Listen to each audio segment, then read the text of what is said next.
This essay example, as well as thousands of others, is available in text format on our website for free and without registration. Simply Google IvyPanda Free Essays. Interpersonal communication. Introduction. There are no secrets that today's workplaces are not as yesterday's. With an increase in physical size and cultural diversity, the given assertion cannot be doubted.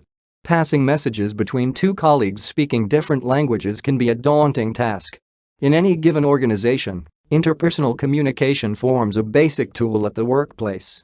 It assures proper coordination of activities and is based on the point of relating with others, which forms a major aspect of relationships, including both personal and business. We as individuals spend most of our time exchanging ideas with other people, and this shows the importance of interpersonal communication. This paper will therefore seek to define interpersonal communication and examine a number of factors that influence our interpersonal communication. The focus of the paper is based on interpersonal communication at the workplace principle. Interpersonal communication is defined as the sending and receiving information between two or more people and the understanding of it through use of symbols or language. Interpersonal relationships are seen as the way a person communicates with another individual. There are several types of interpersonal communication and includes public speaking, small group or dyadic forms of communication. Public speaking involves interacting with a mass of people, while small group involves interacting with a group of people not in large numbers.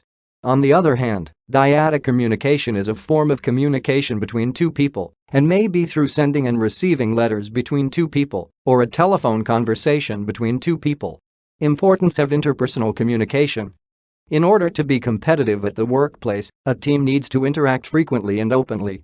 Team members must communicate with each other irrespective of the distance between themselves, since there is advancement in technology, and therefore this does not matter. The team at the workplace needs to communicate for it to become successful, and consequently, if there is no proper communication, the result is that their goals will never be achieved. The manager or the leader at the workplace should not only always communicate with the members of the team, but also be able to check the progress of work of each individual and the group as a whole. Frequent checkup by the manager will ensure that the work is done at the proper time and deadlines are met. The leader or manager of the team should use direct communication in order to avoid misinformation at the workplace, and also make sure that every member is notified if there are any changes that have occurred. Studies that have been carried out show that when there is good communication in an organization, there is an increase in productivity and also better progress in individual work. This sounds quite true because good communication improves the relationship of the manager and the workers, which will boost their morale towards work. Communication is a fundamental system in entire organizations found around the world. For instance, organizations rely on all forms of communication from nonverbal to verbal during their daily running of business duties. An organization may also depend on information being properly encoded or decoded so that the staff can easily understand the message that is intended to be passed out. In Enron, there is an argument that Enron executives invested an incredible amount of time and energy and literally spent millions of dollars on accountants and lawyers in order to make their activities so complex they were not likely to be discovered, much less understood or prosecuted against them. This is a perfect example to demonstrate how important interpersonal communication is, because it shows how the complex behavior of the executives led to poor communication with the outside world. Communication is vital in all departments of an organization. For instance, the workmates may communicate amongst themselves during the working hours. Occasionally, communication at the workplace will depend on the entire surrounding, and in case it is a noisy factory, the employees are compelled to use nonverbal mode of communication such as gestures, facial expression, or use of signals. Employees are also expected to communicate with their bosses, and the communication can be either through writing or verbal. On the other hand, verbal communication may be vital in situations such as communication between the supervisor and employee in order to find out if the assigned work has been done properly, while written communication may become useful if the intended information to be passed out is in large amounts.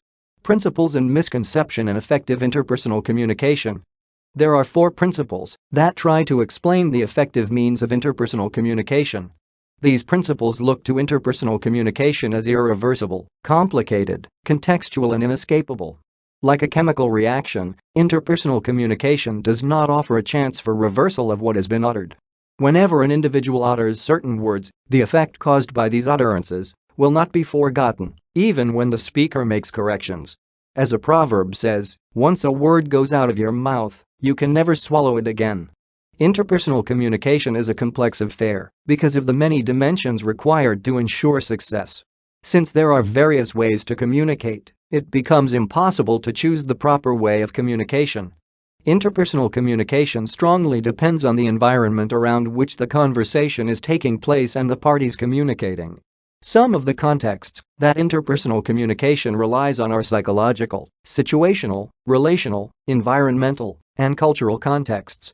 Last, interpersonal interaction is inescapable because people have to communicate, and thus this fact can never be avoided.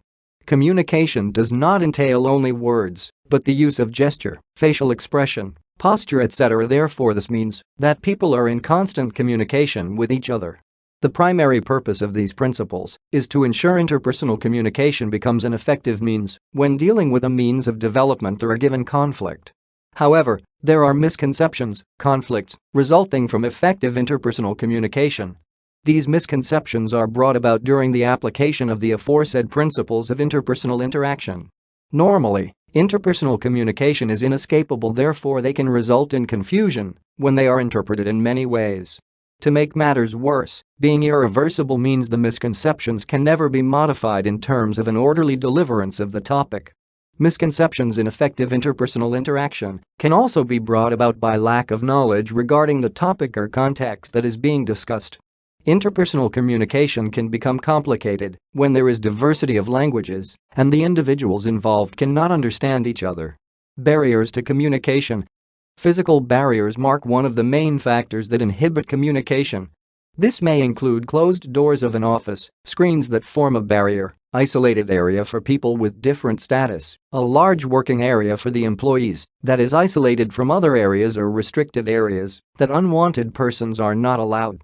According to the research that has been carried out, proximity has been highlighted as the most important factor in bringing cohesion to the teams concerned. The second barrier to effective interpersonal communication is perceptual barriers. This barrier involves the fact that people see the world at different levels depending on where you come from, or how and where the individual person grew up. Therefore, the perceptual barrier is concerned with our thoughts, assumptions that a person makes, and also how a given individual perceives the information relayed to him or her. The third barrier is the emotional barrier. Emotional barrier is all about mistrust, suspicion, and fear among the individuals at the workplace. Interpersonal interaction is hindered by emotional barriers because there is no open and free communication between the parties concerned at the workplace, leading to poor relationships. The fourth barrier to effective interpersonal communication at the workplace is cultural barriers. This comes in when an individual joins a certain group at the workplace. He or she has to behave in the same particular way as the individuals that were already in that group. Consequently, the individual will adopt the behavior pattern of the group in order to be rewarded through acts of inclusion, recognition, and approval. In groups which an individual conforms better, he or she will be accorded mutual interest, while when an individual does not conform better in a given group, he or she will not be straightforward to other individuals, hence leading to poor communication. The fifth barrier to effective interpersonal communication is language barriers. Language that one is not familiar with may present problems to oneself when attempting to express himself or herself. In the world of today, there are many languages that are used by the people, therefore it presents a problem in choosing the official language to be used at the workplace. The sixth barrier to effective interpersonal communication is gender barriers. There are major differences in the speech pattern of a man compared to that of a woman. For example, it is believed that a woman speaks about 22,000 to 25,000 words per day, while a man speaks 7,000 to 10,000 words in a day, and in childhood it has been established that girls speak earlier than boys, and they use vocabularies twice as much as those used by boys at the age of 3 years. The seventh barrier to effective communication is interpersonal barriers. This is as a result of poor relationships among individuals at the workplace, hence the parties which are in bad terms might resolve to abstain from meeting and talking to each other.